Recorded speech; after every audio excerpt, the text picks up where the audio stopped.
Dollar. Dirt and money, no soul. Had to go and get it, ain't no time to kick it. Got a stack and flip for my foes. Dollar. Please tell me you can hear me. Don't turn your back and don't neglect me. Just let me know if you need me.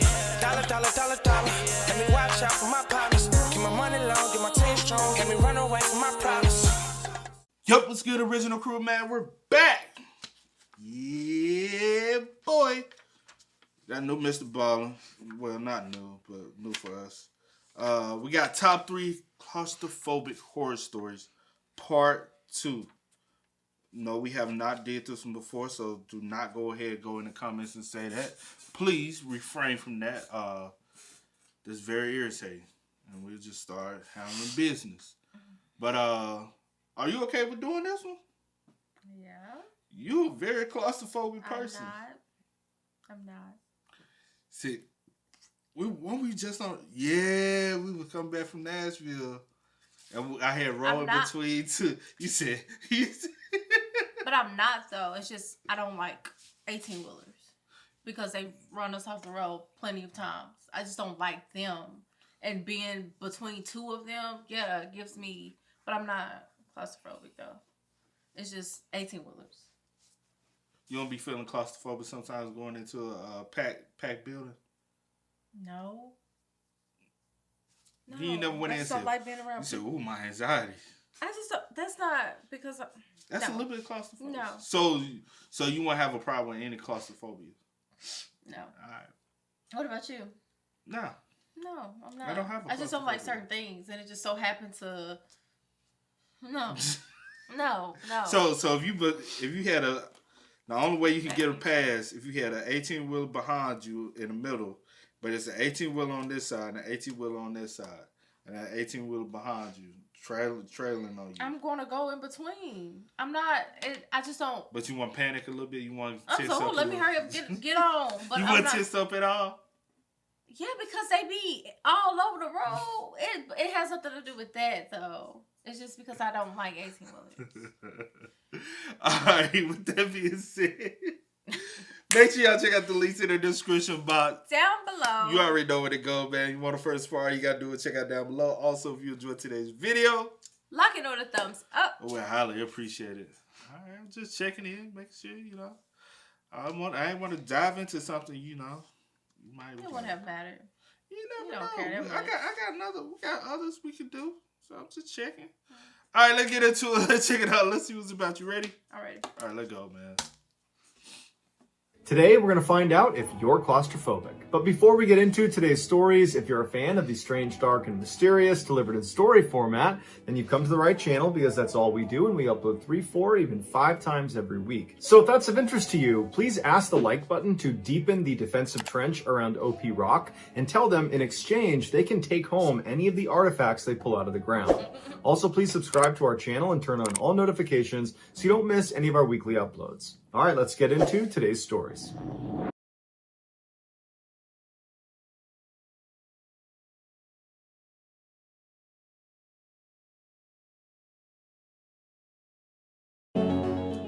"33-year-old Nicola Raybon was a nurse who also studied criminology in college. In January of 2012, she was thrilled to move into a new house in Lancashire with her partner John and her 2 kids. And then later that month, she and her family flew out to the Caribbean island of Antigua to attend her father's second marriage. And while she was excited for her father, she was mostly just excited about the pampering she was going to get from the 5-star hotel she was staying in. On the first night they arrived, Nicola went down to the bar to have a couple drinks with her friends. Now, Nicola was not known for being a big drinker or partier. In fact, she was more well known for her work with different charities and for being a really dedicated mother. In fact, one time, after her children were named mascots for a local soccer team, Nicola apparently lost sleep. She was so excited for them. After Nicola had a few drinks, her friends said they were going to leave and go to a restaurant to grab some dinner, and they asked her if she wanted to come. And Nicola declined, and she said, "You know what? I'd rather just go watch the sunset up on the beach. You guys have a good time." After her friends left, Nicola walked up the steps onto the beach. She took her sandals off and took her phone out of her pocket, and she put them on a chair and she walked off. Later that night, Nicola's father was supposed to meet up with his daughter, but when he went to their meeting spot, she didn't show up. And so he walked around the hotel asking different guests if they had seen her, and no one seemed to know where she was, but that group of friends that had sat with her at the bar, he found them, and they said, oh yeah, she went on the beach to watch the sunset. And so Nicola's father actually smiled to himself because he thought, great, I can go on the beach, find my daughter, and finally have a chance to have, a one-on-one conversation with her, because ever since I got to Antigua, I've been surrounded by guests and I barely had a chance to talk to her. And so Nicola's father walks up to the beach and he looks around and he doesn't see his daughter, and it's starting to get dark, so he figures, you know what, I'll give her a call. And so he calls his daughter and she doesn't pick up. And he thinks, okay, she probably just isn't looking at her phone. After that, he called Nicola's partner, John, and he picked up and he said, no, I haven't seen her. The last I heard, I thought she was going to the beach. That's what her friend said. And Nicola's father said, yeah, that's where I am and I can't find her, but I'm sure she's somewhere. And so after he hung up with John, Nicola's father went back into the hotel and he asked Nicola's kids if they had seen her, and they said no. And so now, feeling a little bit concerned, Nicola's father rounds up a couple of guests to go help him look for his daughter. And so they go up on the beach, and one of them quickly discovers Nicola's cell phone and sandals sitting on that chair near the hotel. And so right away, it just seems like this is a big red flag. She's out on the beach. We don't know where she is. She doesn't have her phone. And so now Nicola's father is really worried, and he calls the police. Then at some point, as the search party moved farther and farther down the beach, they heard the sound of someone screaming in the distance. And it sounded like a woman, and Nicola's father said it sounded like his daughter.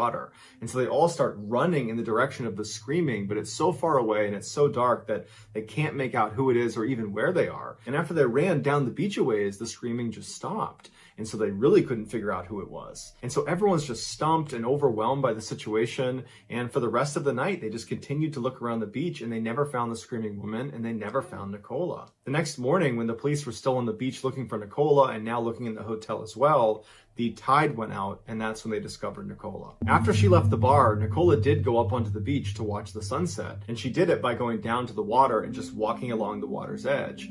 And so as she walked away from the resort, watching this beautiful sunset, she walked deeper and deeper into the water until she was almost waist deep. And at some point, she hit a patch of quicksand and sunk into it. And so she began screaming and yelling for help, but no one could hear her because she was so far away from the resort. And so for hours, she sat there as the tide slowly came in, and she was just pinned, waiting to drown. And then finally, when people realized she was missing and that search party was within earshot of her, it was too late. The water levels were already at her neck, and by the time they actually got up pretty close to her, the water had gone over her head and she drowned. It turned out the search party was basically right next to her, but by the time they got there, she was already underwater, so they couldn't see her. And in my head, I said quicksand. That's horrible. I said couldn't be nothing else but quicksand or something that's fell in. But I'm like, and then I'm like, it probably was her screaming. You know what I'm saying? Yeah. The woman voice, but because I was thinking like, a lot of times with quicksand, they tell you not to make too much sudden moves because it keeps pulling you even further in. But then you're not only battling the quicksand, you also battling the water, because the water levels keep rising. And so, damn, just imagine could have been that close. Wow. That's a horrible way to go out. And then you there for vacation / your father's getting married. Yep. So now not only we finna go from planning a wedding, getting married, now I got to go plan a funeral for my daughter. Yep. Damn. That's sad, man. Very much so. Growing up in Oklahoma, Blake Stanfield loved going out in the wilderness with his father, Neil. The pair were more like best friends than father and son, and they spent as much time together as they possibly could. But by the time Blake was in his 30s, he had become a medical doctor, and so he was really busy, and he was married, and he had a young kid, and so he didn't see his father very much. And then in 2003, when Blake was 38, he moved his family to Alaska, and so he really didn't see his father anymore. But shortly after moving, Blake had an idea. He wanted to surprise his dad on his 65th birthday with a rafting trip in Alaska. It was going to be this great way for the two to reconnect with each other. When he broke the news to his father, Neil was really touched by it and very excited, but at the same time, he was a little bit apprehensive, and he asked his son, are we going in a group? Is this going to be a guided rafting trip? And Blake said, oh no, that's the wrong way to do this. We will not have a good time if we go with a group. We're doing this alone. And so Neil said, well, isn't that a little bit risky, just the two of us out in the middle of Alaska? And Blake said, don't worry, I've picked a river that by Alaskan standards is considered leisurely, so we'll be just fine. Neil was still hesitant about it, but the two of them were very competent outdoorsmen, and so ultimately he just went along with it. So later that year, in early July, Blake and Neil took a float plane out to the gates of the Arctic National Park in Alaska. This park is totally beautiful, but it's also very dangerous because it's full of grizzly bears and wolves, and it's also very remote. There's no people anywhere near this park. It's basically untouched wilderness. Adding to the isolation and danger, Blake and Neil did not have their cell phones or a radio. It was Blake's idea. He said it would be a good idea for us to just totally disconnect and just spend quality time together. And then also Blake had chosen a starting point on this river that was situated basically right in the middle of the park, which meant it was 60 miles away from the nearest human settlement. So after they got dropped off by this float plane and then the captain of that plane took off again, Blake and Neil loaded their stuff into their raft and then they hopped in and they started cruising down this river. At first, their trip was awesome. The weather was perfect, the landscape was beautiful, the water was totally calm, and Neil, he might have had reservations about the safety of this trip, but quickly he was overcome with just how peaceful it was and how wonderful it was to be with just his son out on the open water. And in fact, Blake had intentionally booked this trip 2 weeks before the start of the official rafting season in Alaska, which meant really there was nobody else in the water. It was just those two. And they thought, wow, what luck. Except it turns out there's a very specific reason why the rafting season starts when it does in Alaska, because that's the earliest the ice melts in the river and it becomes safe to travel on. After 2 hours of peace and tranquility out on this river, Blake and Neil started to notice these large ice chunks in the water ahead of them. And they were easy enough to get around, but as they kept moving, the current was picking up and these ice chunks got bigger and bigger until they started being these huge sheets all across the edges of the river where there was only a narrow strip of water they could travel through. Great. And at some point, Neil asked Blake if it would be a good idea to just pull the raft over to the side of the river and get out and reassess the situation. And the dad got too many like warning signs going on. You know what I'm saying? Mm-hmm. He too like when you question it, having like those, sometimes you just gotta go off of your own gut feeling. Son, I'm 38. I'm not like trying to be, like listen to Pops. Pops has told you how many times, like, hey, this might not be a good idea.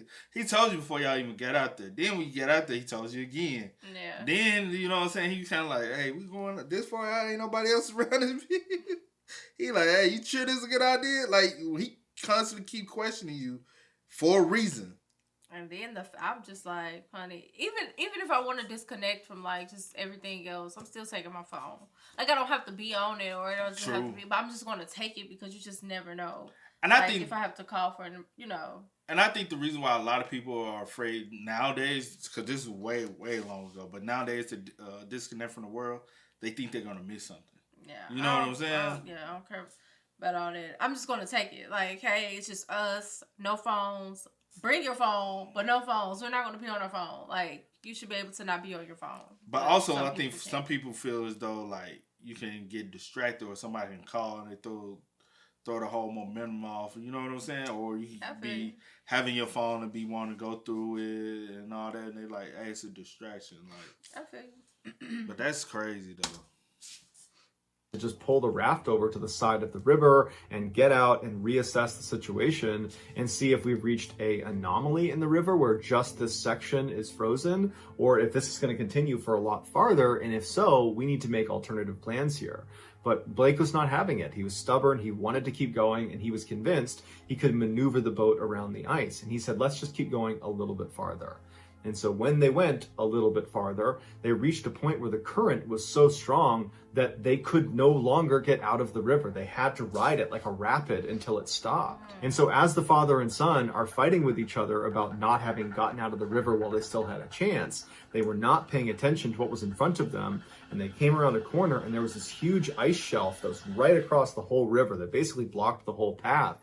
And they turned at the last second. They couldn't do anything either way, but the nose of the raft went directly under the ice shelf and it flipped the raft onto its side, dumping Neil and Blake into frigid Alaskan waters underneath the ice shelf. And Blake would later say that he really believed that this was it. He didn't know how far this ice shelf was going to go on for, and so he assumed, I'm about to drown. But they managed to hit this air pocket inside of this ice shelf. The ice basically formed up at a bow, and they both happened to pop up into it, and they gripped onto the ice. And they're looking at each other, and they have no idea how long this ice shelf continues, but the current is pulling them, and they know it's just a matter of time before they get sucked under and go back under the ice. And so they look at each other, and they don't really know what to say, but it's kind of obvious that they think they're about to drown. And then at some point, Neil gets sucked under and swept away, and then Blake follows shortly after. And unfortunately, they only tumbled along for about 10 or 15 more feet before they popped up again. But much like the boat that could not paddle out of the river because of how strong the current was, Blake and Neil could not get out of the river in time before they hit yet another ice shelf. And the next ice shelf was much longer than the first. And so they knew it was going to happen. They grabbed onto the ice shelf and they're holding on and they're trying to pull themselves back out, but the current's too strong. And at some point, they each had to take a big breath and then let go and got pulled directly under the ice. And so the whole time they're pressing their face up against the underside of this ice in hopes they find an air pocket, but they don't. And so the whole time they're just desperately looking for air and they're bumping into the underside of the ice. They have no idea how long it's going to go on for. And so after what felt like an eternity, Blake finally gets shot out the backside of this huge ice shelf. And he's still in the river, but there's no more ice shelves in front of him, and the current had slowed down a little bit, so he was able to make his way to the edge and get out of the water. And he turned to face the water, and his dad was nowhere to be found. And so Blake turns, and he doesn't see his father coming out of the ice. He doesn't know if he's still under, if he came out again. And so he turns and runs downstream in hopes that he might have come out already. And sure enough, he found his dad clutching a rock in the middle of this river farther up. His head was badly bleeding, but he was alive. And so Blake grabbed a stick and was able to bring his father back into shore. Even though they had survived being pulled under the ice, they now had no equipment, no gear, no food, no water, no anything, because it was pulled under the water. And they were soaking wet and becoming hypothermic. And they're in the middle of nowhere with no one nearby to help them. And no one's expecting them for a week. And no planes are going to be in the area for 2 weeks. Fortunately, Blake had a lighter in his pocket that worked, and so they were able to start a fire and stay warm, and they were able to scare away grizzly bears and wolves. Blake finally walked away from their campsite, which was up on a mountain, and he went down to this river where he was able to flag down a float plane that was not even scheduled to be in the area. It was just totally random, and they saw Blake, they came back, they picked him up, and both men were just fine. They did say that even though the trip was a complete disaster and nearly killed both of them, it did reconnect them in a way that few things could, and their relationship is good as ever. But they both say they will never go rafting again. It be those situations, see? Forget that. Like, what? I'm like, Blake, boy, even though you grown, I'm still your daddy, okay? Like, and I need you to listen to me, because I'm not getting my feeling, my gut, okay? Yeah, it's like, just, Blake, this your fault. Like, luckily, everything, they both survived. That's gotta be scary as hell, though. Because you gotta think of it like this. For us to still have ice, all right, we wet. The temperatures is cold, freezing cold. We done got wet. Now we in the freezing cold. We barely, you know what I'm saying? And you keep floating underneath ice, and there's no breakage point where you can get from underneath it. The only thing I'm just like, it was just a blessing that you decided to walk along sea, and it just so happened to be, wasn't scheduled, wasn't planned to be out there. Because obviously y'all didn't have food. Nothing. Y'all didn't have anything to survive on because this is not even the area y'all started from. Right, so crazy, but yeah. I don't know, Good man. thing, the brighter side, they survived. But, boy, I'll put you up on my knee when we go. Okay, Neil said, Blake can't sign me up for shit else, man. I wish he would, never bro. Again. I never, if you ain't coming where I'm at. And then I'm like, what's his name? Blake. You really didn't know the area like you tried to assume you knew because you were still freshly new. Because if you wasn't freshly new, you would have known not to, even go down there. And didn't I know?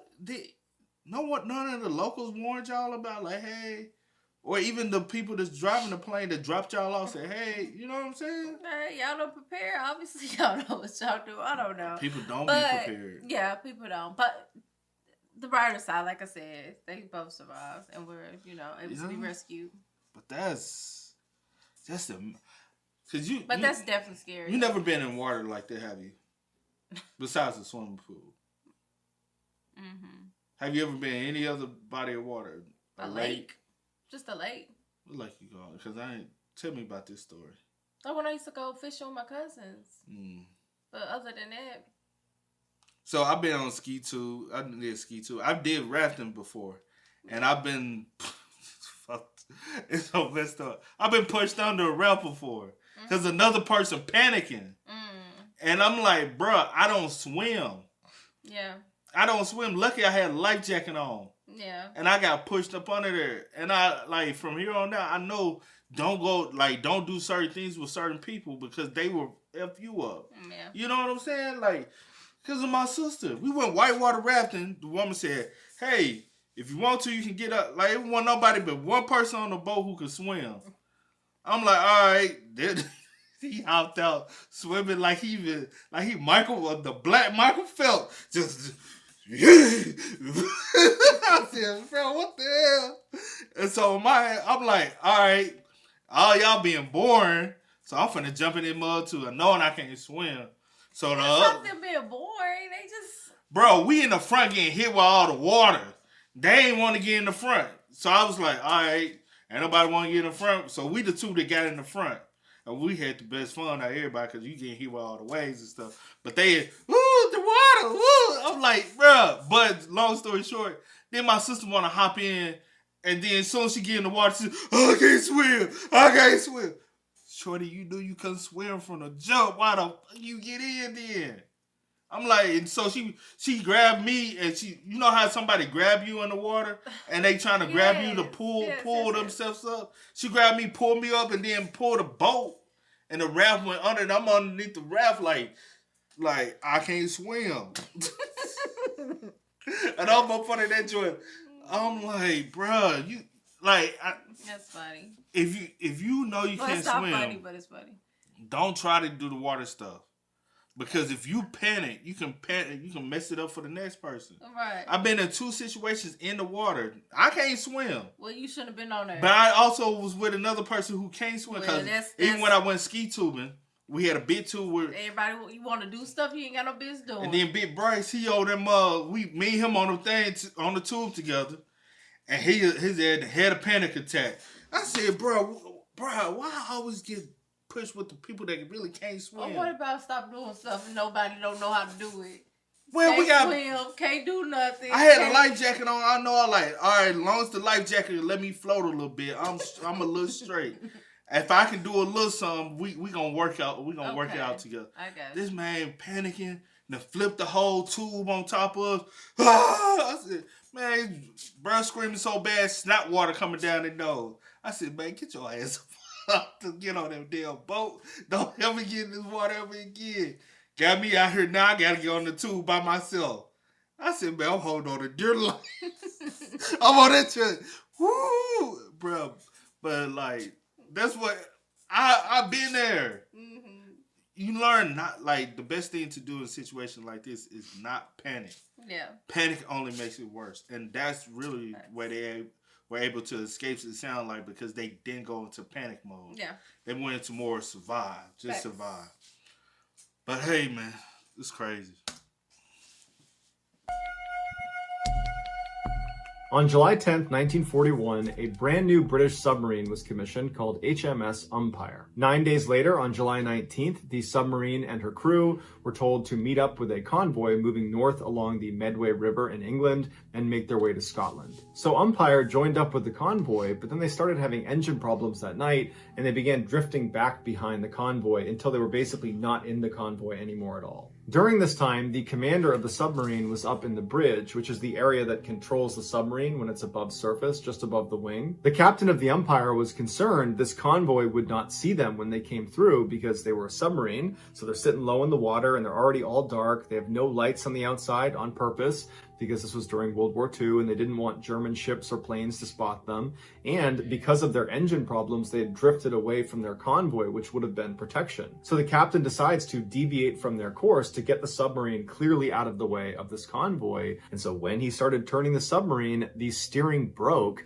leaving the submarine now turned so its entire side is now facing this convoy, and they were still drifting directly towards this convoy. And so sure enough, before the captain could do anything, one of the larger ships struck the side of the submarine, immediately flooding their forward torpedo room. And for a brief second, the submarine and the ship were kind of mangled together, and then it slipped off the ship and it sunk all the way to the bottom, 18 meters down. The captain, along with the other 3 men that were up on the bridge with him when they were struck, they managed to leap out at the last second and were treading water when this all happened. As for the other 34 crew members, they were stuck inside when it sunk. A number of the crew had been sleeping at the time of the crash, and so all they felt was this crash, the power goes out, they leap out of their beds, and they're landing in waist-deep water, and they're running out into the halls, kind of fumbling around because they can't see anything, and all they can hear is the sound of water pouring inside of their submarine. And so these sailors had gone through all sorts of drills to prepare for this type of scenario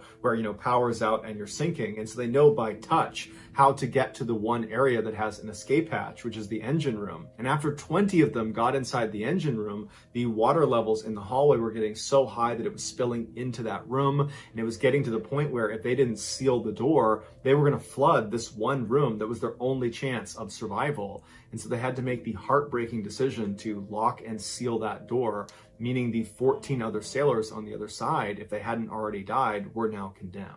But for the 20 men who now were going to be able to use this escape hatch, there was no guarantee that would work. Because to use the escape hatch on a submarine, you need to understand how it works. You can't just open a hatch on a submarine. It won't open. The pressure from the seawater presses down on it to where it literally cannot open. You might be able to open it a crack if you use a tool, but that's about it.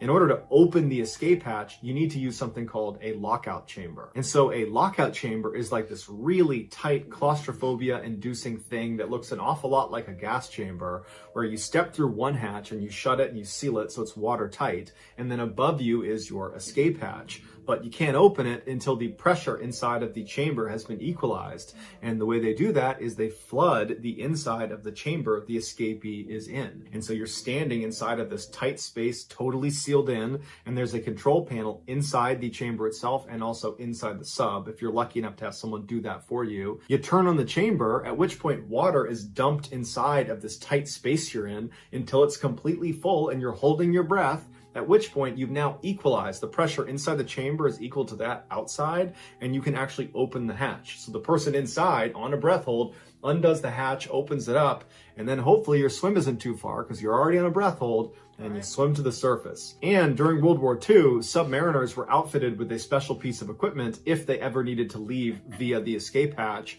and it was their Davis escape gear, which is basically this life jacket that's uninflated, and when you manually activate it, it suddenly inflates, and so when you go through that hatch, you would activate it, and it would assist you to get to the surface. And so after those 20 sailors had decided to seal off the engine room, they immediately shifted focus and began getting guys into the escape hatch. And one of their most junior sailors, a guy by the name of Killian, said he would stay inside the room and operate the control panel so everybody else had the best chance of getting out of the escape hatch. And so sure enough, he put all 19 into the hatch and he got them out of the submarine. And then he, on his own, had to get in the hatch, seal it himself, and control the panel in total darkness, flood the space, open it up, and shoot to the surface. He would live, and he would be awarded the British Empire Medal for bravery. One junior officer named Edward Jones was one of the 14 men that did not get to the engine room before they sealed it off. And when he got there and realized the situation, he turned around and looked down the hall, and there were only 3 other men that were standing there. And he didn't know how many had made it in the engine room. He figured this was the only 4 that had not made the cut.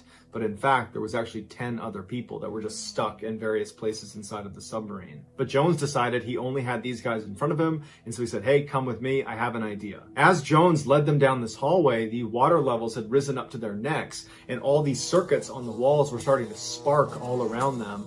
And so Jones led them to the middle of the submarine, and then he turned and went up into the control room. And then from the control room, he went even farther up into what's called the conning tower. The conning tower is a submarine's main attack center. It's where you have those periscopes they look around in, and it also has the firing buttons for their torpedoes. It is not designed to be an escape hatch, because once you flood the conning tower, there's no control panel like there is on an escape hatch to drain the water that was used to equalize in order to open the hatch. So once the water's in, it's either you get to the surface or you drown. Also, in order to exit out of the conning tower, you need to go through this very narrow tube that goes straight up, and it's got a ladder through it that can barely fit one person climbing up, meaning the people at the bottom of the ladder will have to hold their breath a lot longer than the people at the top. So Jones and the other 3 sailors, they get to the conning tower and they seal the hatch at their feet, so blocking the hallway flood from coming into where they are. And they realize that even though they have to do this, there are no other alternatives here,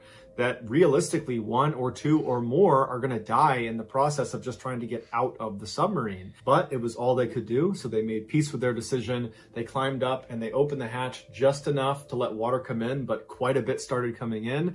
The men wedged themselves as high up in the tunnel as they possibly could, but obviously not everybody could get all the way up to the hatch. And so 2 were down low, and Edward Jones and 1 other were up towards the top.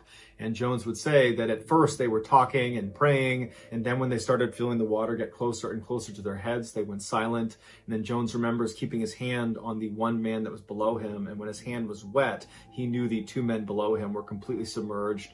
And then the water came up to his face, covered his head, and at that point he opened it up and they swam out. Of the 4 men in the conning tower, only Edward Jones and the other guy who was high up in the tunnel with him made it to the surface. All told, only 14 of the 38 total crew survived the accident. So that's going to do it, guys. If you found the secret in today's episode, let us know in the comments. Only 14? That's so sad. So even the 20 that was in the other side, not all of them survived. So it's 38 in all. So only 14 survived, right? Is that what he said? Cause it was 20 that went in the first in the emergency area, right? Mm-hmm. And the dude he was able to navigate those 20. It was the other ones that were stuck. 14 was stuck, but 4 was able to go into the other room. Mm-hmm. So I said, is that? Well, if that's what he said, yeah. So I guess not everybody was able to swim all the way to the top. I guess not. It's sad. Yeah, it's sad. Cause you, like he said, like you gotta hold your breath.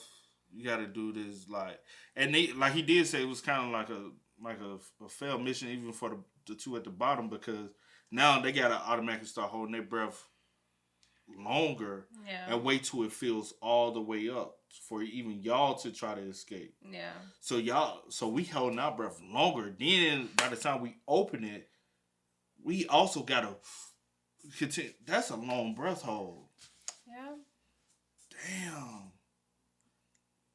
You definitely have to make a decision, I guess. And know that everyone may not make it out. It's definitely a sacrifice. Yeah. So. And you know the craziest thing?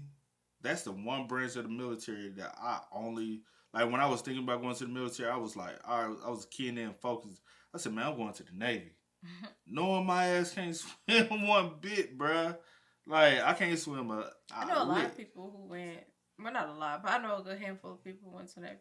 They weren't able to swim either, but they went though, because that's they learn. They can swim now, like a little fish. Hey, I ain't gonna hold you.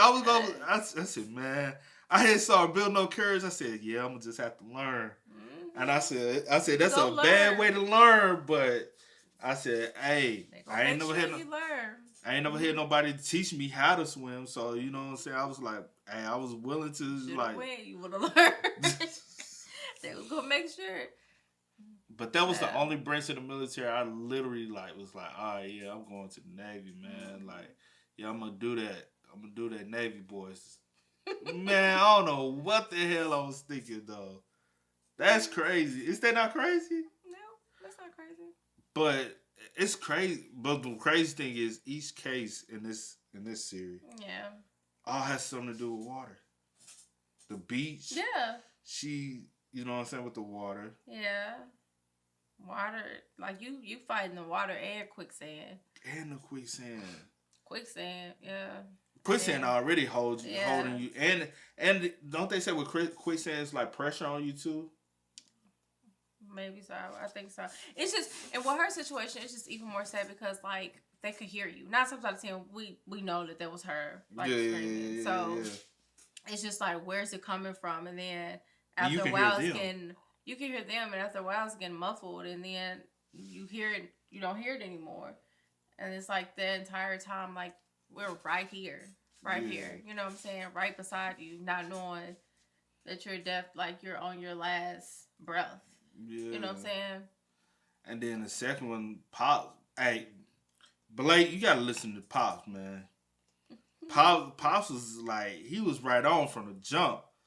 You just come off as a stubborn little child. I don't care if you grown as mug, you can still came off as a stubborn child. Like, I'm grown. I done looked it up. I got it. Man, F that. Daddy knows best. Neil was like, sir, I understand you grown, but this don't feel right. He had two. He was like, all right, red flag number 1. Mm-hmm. Red flag number 2. Hey, we got too many red flags, but son, this what you want. Then they were supposed to be out there for a week? For a week. Like, that's a long time. Y'all was going to be out there solo dolo. 60 miles away from anybody.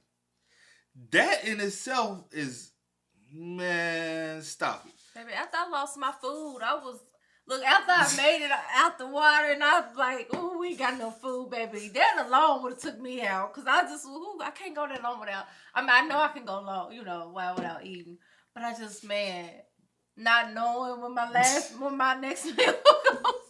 I'm like, Lord, help me, just take me now. After you've been in the water, freezing water. Right. Under ice. We fighting bears. I ain't got no food. See. Man, I would have whooped Blake ass. I was like, it's your fault. No, I'm just playing. But good thing they made it out though. Give me your belt. Daddy, what you want? Give me your belt. Don't ask me no more questions. Bop, okay. Bop, bop. Did I tell you? But yeah. Good thing they made it out. The other group, at the end of the day, I'm glad some people were able to survive. Yeah. Because that could have been just a daily mission from, like, soon as people could have gave up and just said, hey, facts. So glad so many were able to survive. Because that's still, 14 is still a lot. Yeah, unfortunately, yeah. A lot of lives were lost, but. For sure. Yeah. But hey, y'all, spam us up in the comments. Y'all let us know y'all thoughts and opinions about it in the comment section down below, man. But as always, I do go by the name DJ Kid. This is we are. Go and get it, ain't no time to kick it. Got a stack and flip for my foes. Dollar. Please tell me you can hear me. Don't turn your back and don't neglect me. Just let me know if you need me. Dollar. Let me watch out for my partner.